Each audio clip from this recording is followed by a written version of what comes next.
Aujourd'hui, nous allons parler des ombres qui permettent d'expliquer les éclipses. Petit rappel. Un faisceau lumineux éclaire un écran.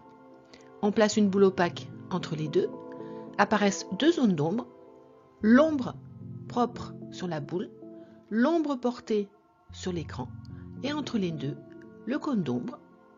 Le cône d'ombre ainsi que le faisceau lumineux sont en fait invisibles. Nous allons commencer par l'éclipse de lune et pour ça nous allons utiliser deux rayons lumineux pour l'expliquer. Et attention, les échelles ne sont pas respectées.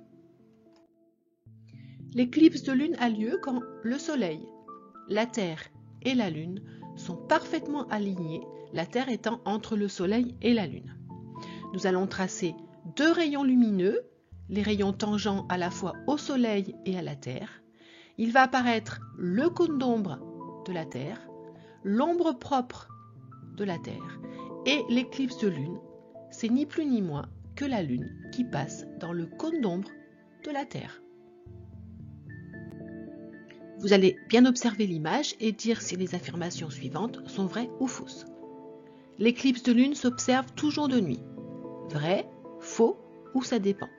Eh bien la bonne réponse, c'est vrai. Seules les personnes qui sont dans l'ombre propre de la Terre et qui sont réveillées vont pouvoir observer l'éclipse de lune. L'éclipse de lune a toujours lieu lors de la nouvelle lune, lors de la pleine lune, ou ça ne dépend pas de la phase de la lune. La bonne réponse, c'est lors de la pleine lune. En effet, les personnes qui sont dans l'ombre propre de la Terre, quand elles vont regarder la lune, elles vont voir la face éclairée de cette dernière. L'éclipse de lune peut être observée d'une toute petite partie de la Terre ou de la moitié de la Terre. La bonne réponse est de la moitié de la Terre.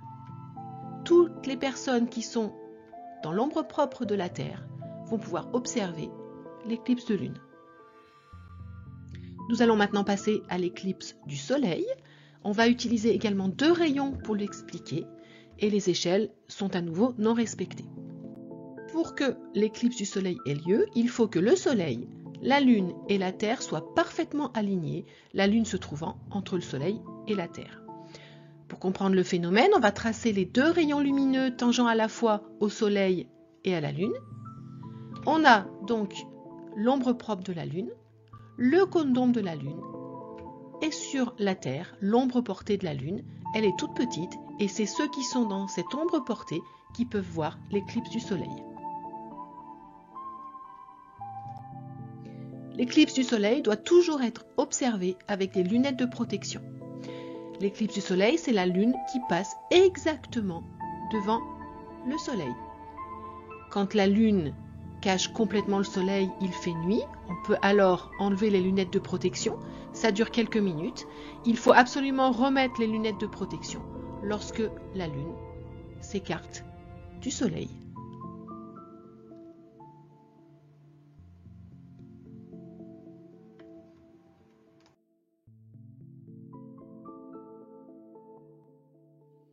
Regardez bien l'image et dites si l'affirmation est vraie ou fausse. L'éclipse du soleil s'observe toujours de nuit. Vrai, faux ou ça dépend? Eh bien la bonne réponse, c'est faux. L'ombre portée de la lune apparaît sur la face éclairée de la Terre et seules les personnes qui sont dans cette ombre portée peuvent voir l'éclipse du soleil.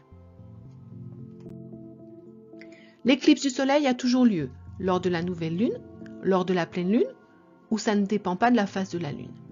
Eh bien la bonne réponse, c'est lors de la nouvelle lune. Les personnes qui sont du côté jour de la Terre ont en face d'elles la face cachée de la lune.